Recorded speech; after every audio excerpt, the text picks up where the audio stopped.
Hi, I'm Matthew Herzberg. This is the Myopia Mindset. You know, there are a number of things that you can do right now to improve your success in myopia management. And I challenged my guest for this episode, Dr. Carrie Herzberg, to come up with a list of 10 things that you can do right now to improve your success with myopia management. The regular version of this episode is going to be about 30 minutes or so, but if you're a supporter on our Substack, you are going to get an extra hour of this discussion. It's like 2 extra podcasts this week because we came up with more than 10. All right, you can go to myopiamindset.substack.com if you are interested in becoming a supporter. Let's get to the list. Let's get started.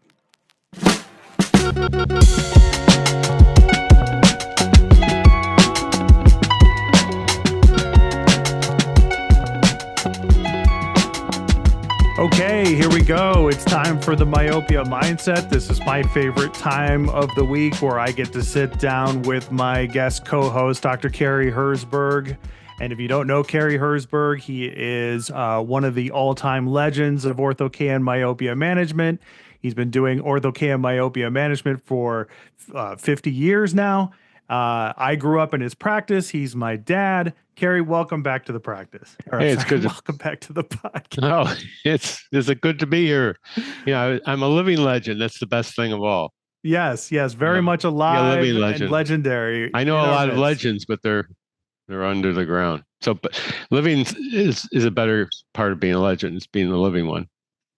I like that. All right. Yes. And, I had this idea, Carrie, the earlier part of the week, and I put a challenge to us because I was listening to one of the first episodes that we did for the Myopia Mindset, and you and I had both identified that there was a plethora of things that the average ECP, was not doing or could be doing differently.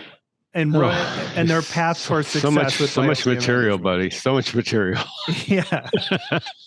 So I challenged us. I said, hey, why don't you and I come up with a list of 10 things that the modern ECP could do right now? They could change. These are 10 obstacles in their path to success, and we're going to go over them to help them change what they're doing, give them some advice. 10 things you could do right now to change your path towards success in myopia management. Yeah, and I'm working from what they're not doing. So obviously the opposite of what we're talking about here to do. Yes. So we're going to cover 10 things that are not being done. I've got 11. You've got 11. All right, then we'll use runner-ups. And so we made these lists independent of each other because that was the other challenge I put. I said, instead of us working on a list together, let's come up with 10 things separately. And this is based on Carrie's experience in private practice. And this is also based on his experience of running the AAOMC and working with practitioners. He talks with docs all the time. He's been responsible for inspiring the success of many orthokeratologists and myopia management specialists in our industry. He's like a guru. So he sees these problems all the time and speaks to them directly. And both of us were doing that. Basically, I did that for J&J. They would send me around these practices that it wasn't clicking or things needed to be straighten out or something to be happen to them, and you did that's all you were doing basically.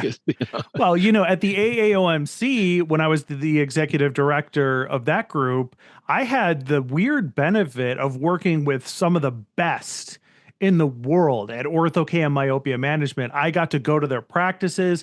I got to speak with them at length. I got to, be a fly on the wall during their conversations with each other, like at Vision by Design or whatever. And so I got to see what they were doing and started creating a profile as to what the modern successful myopia management specialists look like. And then when I was with J&J, I got an additional education of being in practices with docs who were really struggling, or they had seen a little bit of success, or they had seen a lot of success, but they had hit a wall. So I'm very familiar with these core features that we're going to go over today as well. Okay. All right. So you want me to start? No, no. Oh, yeah, yeah. Go ahead. Yeah. What? So, okay. Well, actually, why don't I start so I can You set the start. pace? Okay. Yes. Okay. So we're going to go through, these are the top 10 things, but we're going to go through them from number 10. Yeah. We're going to start with number 10. Okay. And my number 10 is like, I want to reiterate that all of these things are super important. Okay. Mm-hmm. And so I looked at my list from the vantage point of like, what would be the first thing I would tell someone if they were like, hey, I want to get interested. Yeah, I'm interested in myopia management. I want to do ortho. Okay, what should I do first? Right. So, and this is something that I say all the time. This is something that I don't think is taken seriously enough. And I think this is an easy first thing you can do if you are looking to get into ortho and myopia management. And that is get educated. Son of a gun, you took one of my points right off the bat. Where was this on That your was going to be list? my first point was underutilization of resources. There you go. So we have the same number 10. Yeah. Yeah. So let's both speak to this. And it's really not number 10. It's like you said, it has up and down the scale here of value. I could put this almost up near the top. Right. The most important. So let me tell you where I'm coming from first with this, and then you tell me what you think, since we both have this in that first spot there at number 10. But like so and we must say that we haven't shared this information. This is completely off, I haven't seen your list, you haven't seen my list. It's been very secretive. Yes. Correct. So the reason why I put this first and foremost is because I get asked all the time, is Vision by Design worth attending? When I went to practices over the last 20 years, when I met new doctors or doctors who were new to ortho and myopia management, if I met them at a conference, like if I went to GSLS, for instance, and talked with someone there, it's like, you have to be on a path towards getting education. You have to learn everything you can about what you are about to undertake. Myopia management is not for the faint of heart. It's not something you can kind of just stick your toe in and hope you start to get it. You got to dive into that deep end. You got to cannonball into that pool and get it figured out. And the best way to do that is to arm yourself with all of the resources that are out there and available to you. And these are resources that weren't available to Carey when he was first getting into myopia management. So take advantage of them. Go to Vision by Design's bootcamp. Oh my God, yeah. If you're working, if you're starting to be interested in working with a lab, find out if they have educational resources. Find out if they have their own boot camp going. There's lots of different like myopia orientated meetings out there. There's webinars. Seek them out. Find whatever you can. Study them. Get invested. Carey, would you say the same thing, or what is your take? Yeah, this is really cool stuff because I would go even further in saying that your chances of success rise dramatically if you do attend and begin, not just one time. You need to go several times. Right.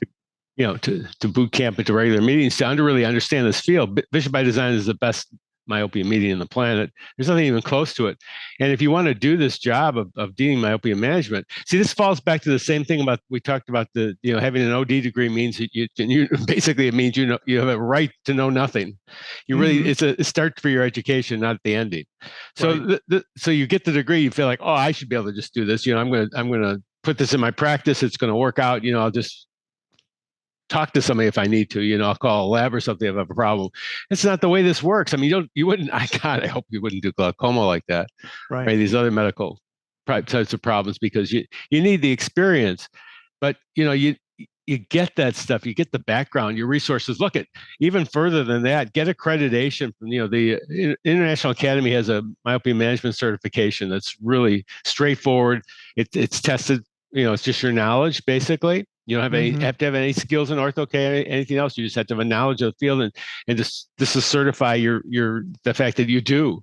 So get things like that because it gives you an edge, and not only that, but it gives you more confidence, and you can go into this thing. Level the playing field a little bit. You got this myopia thing that's huge. You're trying to deal with. It's an epidemic, right? And it's it's going to overcome all of our medical system if we don't do something about it, pathologies and all. So do some, get yourself armed to deal with that. So absolutely, it's I couldn't start out with a better thing in my plank, than that one. And we Right. both did the same thing, basically. Let's see how many more of these we can actually, Yeah. you Well, know, since we both had the same in our number 10 spot, why don't you go next? What would be your okay. number 9? All right. Well, it's actually my number 10, but I had that was the actual one. But support materials. I find that, and this is something that's, yeah, there's a number of organizations. We talked about the Vision by Design, American Academy of Orthokeratology and Myopia Control. There's also GPLI that have support materials in this field. It's part of your education to your patients. You got to have the support materials there, and hopefully your staff is fluent. We're going to talk about that too. But get the support to help you out with what you need to do. This is a big job, education of the patients, education of the families, and you need all the materials you can. And this gives you, again, things published by these major organizations give you an edge up too in that. And sometimes you can get them personalized, if not just putting your stamp on them, get them set up for your practice. But yeah, the support materials are extremely important, and this patient's not going to just walk in there and do this thing. Right. They're gonna take this materials home and read them, hopefully, and they probably will have questions for you, and that leads to another thing down the road, which you do your consultations, everything else. So yeah, so I had support materials as being really, very important. Yeah. That's such a great point. I can't tell you how many practices I went into that, I was going in there to sell an ortho K lens and they already didn't have anything. Yeah. And when the point in which I got to them, they may have already been trying to do myopia management or ortho K for 6 months or even a year before I had gotten to them. And I'd be like, well, what are you passing out to patients? Well, we kind of have this thing that we made internally. I'm like, oh, let's see it. And like, no offense to anyone, those are usually not that great. They don't look professional enough.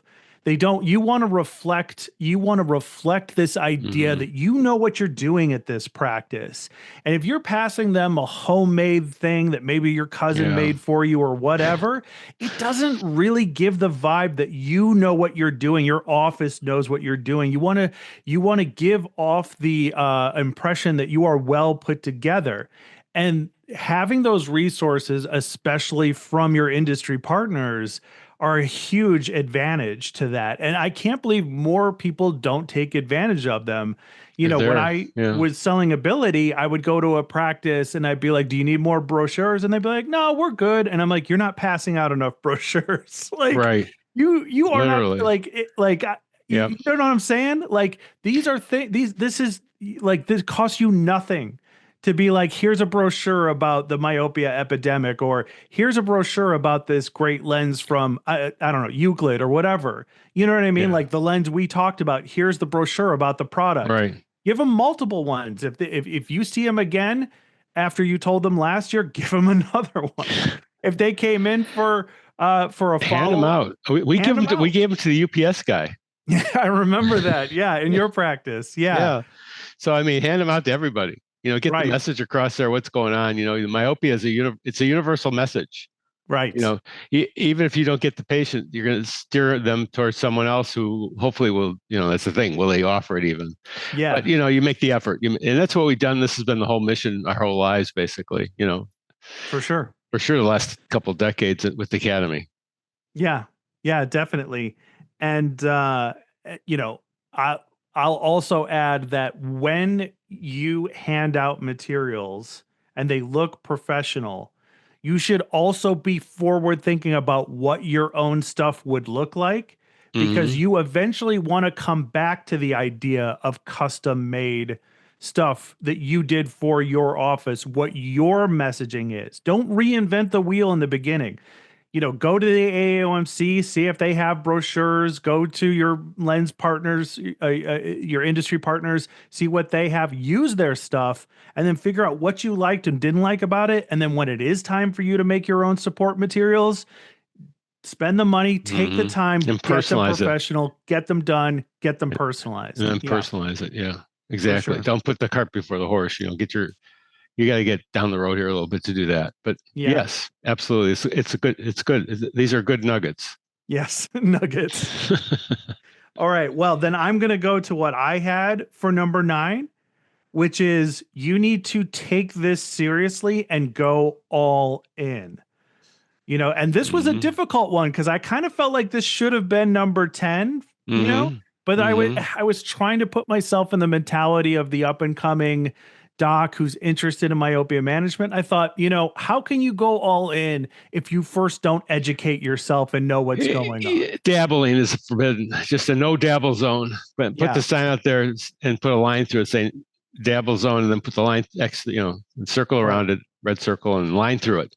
No dabbling allowed. Yeah. You gotta, and I'm, there's a certain personality thing to this too, because I'm not the kind of person that dip their feet in the water, dive right. Yeah. And this is what I meant by taking it seriously. Yeah, you got to do it. Like Nike. I've been in so many practices where they've been like, well, we know we should start doing this, or we're interested in exploring it. So we gave it to Bob or we gave it to Melissa, and and she's kind of interested in it, but like, it's they're not, you need somebody in that practice who's like, I am the doctor. The doctor needs to be invested. Right? Yes. Yes. If you have that associate doctor who kind of sort of knows something about myopia, but they're not super into it, they may not be the right person. They probably are not a myopia guy or gal. Right. And that's okay. Yeah. You're not, you are the myopia guy or gal, and you need to make that investment, and make sure it gets done. Yeah. Follow through. Yeah. Anything else to add to my number 9, or should we go to your next one? I think that's a great point. I think it's well said and a great point. You have an action plan to reach out to your patient base. I wrote down. That was my next point. Okay. Yeah. I used to talk to young doctors about the fact that if they wanted to work in private practice, one of the best ways they could do that would be to really utilize the doctor's patient database. More even to the point here. I've had doctors come up to me and with their plan, they're going to go into myopia, and one of their first moves is going to be to purchase a existing practice. And they've seemed to be almost dumbfounded when I said, well, if you do that, you better make sure it's a pediatric practice you're buying, because most of these practices are older and older patients. That ain't going to do you any good if you want to do myopia. Mm-hmm. So this is really such a unique zone to be in, but you can do these things with your own patient base. I always found that this was the most successful part of practice push, advertising the practice was go to my patients first. I missed them. I missed some of them. I mean, you know how I feel about this. So if I've missed some of them, guess what? There's a lot more out there that these other doctors just, they're there. So, you can isolate and pick out the myopes, pick out the parents of the myopes, whatever you need to do, the kids. Right. And, and use your database of patient database to mobilize this effort.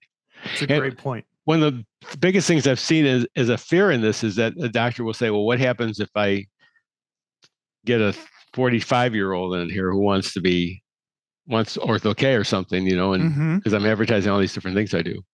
And the point is that's a great opportunity then to learn how to do this, to a 45-year-old, Yeah, don't shy away from that opportunity to be like, here's how you like. I that has come up a lot. Is like some of my favorite practices that I've worked with when they really got rolling. They're like, okay, we've run into a new problem, and I'm like, what's that? They're like, we're doing this, for our pediatric patients. It's going well. We're feeling it, but now their parents are like, hey, can I do this too? And they're like, oh, we don't really have any experience with adult ortho K. Yeah. Now you have an opportunity in front of you to dip your toe in, well, not dip your toe, but to because I said don't do that, but here is your opportunity to then start to figure that out. So what would be your advice? Don't ever admit a lack of knowledge even if there is one there, don't admit that to the patient. You just stuck your feel, you just you put the balloon, you popped it already. Right. Find ways, and I'm going down the list here. We're going to have other things that suggest that these doctors can do, but find a way to do this for yourself to find out how to do this.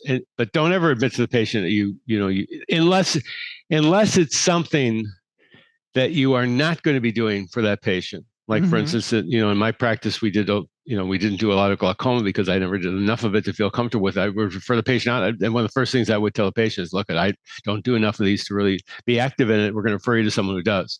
That's Right. yes. But if you're planning on having a myopia management practice, let's not pop that balloon before we need to. Let's hopefully we don't do it at all. So don't admit these things to the patient that you have. And sometimes they'll use this excuse to say that they don't offer proper fees. The fees are too low because they don't have that experience, and they're going to make this up on this patient. Learn how to do this. No, that's Right. not the way it works either. Until we bridge this gap and we get into real specialty care where we're actually certifying and people can do board certification in myopia, stuff like that, spend time at other practices and do this like ophthalmology plainly does this, then we're going to be in this kind of conundrum of things to have to deal with. But no, find ways to learn this, and we've given them a couple more. I've got more on the list, but find ways to get that education you need to feel more comfortable with this. But don't be admitting to the patient you're not skilled. That doesn't, that's the better way to have that conversation with an adult patient is to set expectations. If the parent is saying, hey, could I do this? You said, well, let's talk about it. I'd like to do, let's do an exam. Let's take images, and let me preface you with some starting information. One, this is a treatment that is primarily oriented for children. Okay. These lenses work differently for children than they do for adults. Our eyes get older. It can take, it could be more difficult to get the kind of results that we can get with children, or it may take longer to do that. So preface that it might require more work, time, and investment to do it, instead of saying that you don't know what you're doing. Would you agree with that? Well, there's I would make some, okay. First off, most of the early, the ortho-K is a fine procedure for adults as well as for kids. So I think you're right on, absolutely right on with that. It's not that it's oriented for kids more than it's adults. It's just that's how we've used it. It's easier that way to approach a patient, a younger patient, which I think is what you're saying, basically. Yes. As a child, it's easier to treat a child than as an adult, because adult, it's going to make more demands on you because they're an adult and they're used to certain things. But I'll tell you what, you're in a better spot here than you are if you're referring a patient for LASIK. Because you can actually alter the prescription much more desirably. So why, if you feel confident referring a patient for a LASIK procedure, you should be doing ortho-K on them too as well. If they're interested in that non-surgical alternatives. And furthermore, if you got a patient over 40, this is the way to go, because you can put a reading ad in there. It's just a matter of, I think it's a doctor comfort level that we're really talking about here, and their experience. And we're going to talk about that again. That's on the list, giving us some of these things away. But, I always felt like when I went into a situation with a patient, I was going to deliver for that patient. They wanted something, right. I was going to make it happen. And so that would sometimes require me to have an extended treatment time with that patient, but I would always almost invariably succeed. The only time I wouldn't succeed would be if a patient held up their hand and said, you know what, doc, I think this is enough. I don't think this is going to work. And then I would say, okay, well then, okay. So that's the important thing about fee structures. And we'll discuss this in another podcast, but, so there aren't any ethical dilemmas that you have with patients. So, I have a different background too. I have a lot of success with adult patients. We do a lot of presbyopic patients we do post LASIK. Patients in their 70s and 80s that were ortho-K. So it's like, again, what you're saying is exactly right, because you're dealing from the doctor's perspective. But as we flip this around and you move forward, the doctor won't feel that way anymore because they've done enough cases to say, I can do this. Yeah, this is not a problem. Yeah. The reason why I said it the way that I do is because I honestly believe that ortho-K is a treatment that is best suited for children for a variety of reasons. Now, I know in the origin stories of ortho-K, because I was there, I worked in your practice, we fit policemen and pilots, Well, I don't know. Maybe we Maybe fit some pirates pirates too. too. I don't know, but Wall Street uh, pirates probably. yeah, we fit policemen and pilots and like adults who are looking to be more athletic and swimmers and Oh you my know, God, yeah, all the so kinds of it's different like lifestyles and I know where golfers. Ortho-K comes from in its origin with It's a, its adult okay, so beginnings. here's a cute story though. Yeah. Okay, yep, I had a golfer in, and he was like, he was having problems because he had so much astigmatism that even if that soft lens moved a slight amount, it would blur his perception of his putting. Well, we did Ortho K on him. I mean, he had like 2.5 diopters of astigmatism. Okay, with the rule, of course. And actually, it's more even oblique. And he was just, you couldn't imagine how thrilled he was because I took away the total thing that was keeping him from being excelling at his profession. I mean, that's what we're doing. So it's like, the Ortho K, it's like a magic box almost. As I always, patients say, how does it work? I say it's magic. I just tell them it's magic now because it is. It just can do so many things for your patients that you couldn't even imagine until you did it. And create possibilities for them. So again, it just depends where where you're coming from, right? And the cases that you've done under your belt. So it's like, but Yeah. I would totally agree that this is the sweet spot is children because of myopia. That's what we're talking about. That's the sweet spot of Ortho K. So I totally would agree with that. That it's the indications arguably are going to be for most of the time for children. All right. For my next one, for my number 8 on our list, I have forms and contracts. And this, like Oh so yeah, many others on the list, could have easily have been higher. It's so critically important to have your yeah. forms and contracts done correctly, and to constantly update and work on them. And Carrie, what do I mean when I say forms and contracts? Yeah, your informed consent, which Mm-hmm. this is a procedure that it's not mandatory. It's something a patient can or can't do, an elective. So they need to be informed of other possibilities. Like instead of doing myopia management, you might want to do something else, or instead of doing Ortho K or myopia multifocal soft lenses or atropine, you have other alternatives. So everything has to be spelled out there, and that's got to be done. Anything you're doing, if you're doing glaucoma, whatever it is in your practice, you need to really spell all this out before you begin treatment. Right. The other part, which is truly important, really important too, is the contract part of that, which is basically your agreement with the patient, specifies how much the patient's going to get charged and Mm-hmm. on conditions of happening. For instance, the patient loses a lens or discontinues treatment. These conditions are spelled out. It saves so much grief, perhaps for you if there's a situation that comes up where you just go back to the contract the patient signed and point out that this is what we agreed to. You're not going to this is what you agreed to. So this shouldn't be a problem for you. We talked about this beforehand. Yeah. There are doctors that do, they have refund policies, and that's a decision each doctor has to make. Well, in the refund policy, it's going to specify exactly how that works, and sometimes you'll limit that to the first 3 months of treatment, and it may also vary the amount of refund that you give the patient depending on how far along they are, so how much Right. time you spent with them, right? So these can all be spelled out in this contract. You have to have a contract, myopia management contract with whatever procedure you're doing, whether it be those all that we talked about, binocular vision, anything that you're doing with them, that should be all spelled out.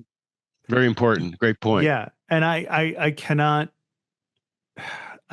stress this enough. Because I have seen this happen enough times. My patient, their parents have decided they're not going to continue the treatment if it's going to cost X amount more. And I was like, well, why didn't you cover this in your Yeah. agreement, in your treatment, Yeah. in your contract, in your agreement? Well, we didn't do that. And I'm like, you didn't do that. You didn't walk your parent through every step of how this is going to go and what happens if you need to make an adjustment and what the costs are going to be. You didn't cover the overall fee structure of how this is going to work. You kind of just let it, happen. Like, the thing about orthokeratology is that it's got rabbit holes inside of rabbit holes inside of rabbit holes. You may fit that patient like near perfectly right from the get-go. You may see fantastic results in the first night. And then 6 weeks down the line, you may run into some issues that are like you're not getting as good of treatment anymore, or things aren't progressing the way that you wanted to, and you need to make an adjustment. So you have to have all of this planned out and ready. And then your parent needs to know what to expect if that happens. Yeah, we always felt like we had in our contract, it said what the second year was going to be and involved replacement lenses and all. This would hold for anything. My site included atropine. Usually what happens is that the second year is discounted to some degree versus the first year, because the learning curve should be over for patient and doctor. And so we would then, we have a reduced fee for the second year, would also include replacing lenses and what they needed, as far as that. Yes. And you're right, that specifies there's no surprises, the patient knows, and we would keep that level there for that patient as long as they kept coming back and doing, their part of the contract, which is follow up. Right. If they stopped coming and then they came back later on, well, then there would be a whole different thing again. They'd have to be reevaluated. They may pay a lot more, and they were told this too as well. So it's it's a contract between us, and there's expected types of actions from patient and doctor. So it's really, can't say enough about how important that is. Right. Yeah. Yeah. Well, that's my number 8. All right. What is your number 8?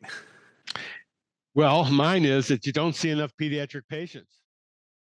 All right, well, that's it for this regular version of the episode, but the discussion doesn't stop here. It actually continues in an extended version of this episode, which is available to our Substack supporters.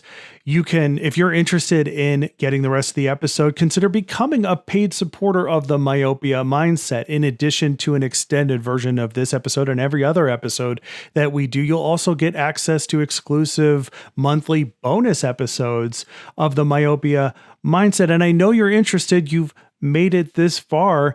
And what for the cost is $12 a month, which is basically the cost of a cup of coffee each and every week. And that's how I like to put it. Listen, if you would buy me a cup of coffee each and every week to nerd out about myopia, to bring on amazing guests, to spread the word about how awesome myopia management is and how more ECPs should be engaged in this specialty, then please consider becoming a paid supporter of the Myopia Mindset. You can do so on our Substack. myopiamindset.substack.com is how you do that. Thank you so much for your consideration. I'll see you at the next one.